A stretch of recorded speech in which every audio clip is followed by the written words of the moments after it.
1008 கோயில் சிவன் கோயில்ல ஒரு கோயில்ல மட்டும் சிவலிங்கம் இல்ல, நந்தி இல்ல, கொடிமரம் இல்ல, பலிபீடம் இல்ல, நவக்கிரகம் இல்ல. எல்லா கோயிலும் சிவலிங்க வழிபாடு. பல கோயில்களில் சிவனுக்கு உருவ வழிபாடு 3 கோயில்ல, பல கோயில்ல நடராசர் வழிபாடு. ஆனால் பாண்டிய நாடான மதுரைக்கு பக்கத்துல திருவாத ஊரில் பிறந்த மாணிக்க வாசகரால் கட்டப்பட்டு திருவாசகம் பிறந்த ஊரான என் ஊரில் அருகில் உள்ள திருப்பரந்துரை என்ற ஆவடையார் கோயிலே சிவலிங்கம் இல்லை, நந்தி இல்லை, கொடிமரம் இல்லை, பலிபீடம் இல்லை, நவக்கிரகம் இல்லை, ஒண்ணுமே இல்லை கோயில்ல. ஒண்ணுமே இல்லை. ஆனா கோயில் ஒண்ணுமே இல்லாம ஏன் கோயில்? ஒண்ணுமே இல்லைன்னா ஒண்ணு இருக்குன்னு அர்த்தம்.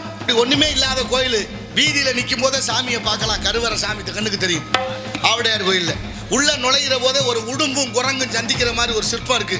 ஏன் கோயில்ல போய் உடும்பும் குரங்கும் சந்திக்குது? மனுஷ மனம் ஒரு குரங்கு ஒரு இடத்துல இருக்காது. குரங்கு எப்படி மரத்துக்கு மரம் தாவுதோ அதுபோல மனசு அப்படித்தான். ஏன்னா இங்கதான் உட்கார்ந்துருக்கோம் எல்லாரும். யாராருக்கு என்னென்ன சிந்தனைகள் எங்கெங்க நினைக்கிறா அவரவருக்கு தான் தெரியும்.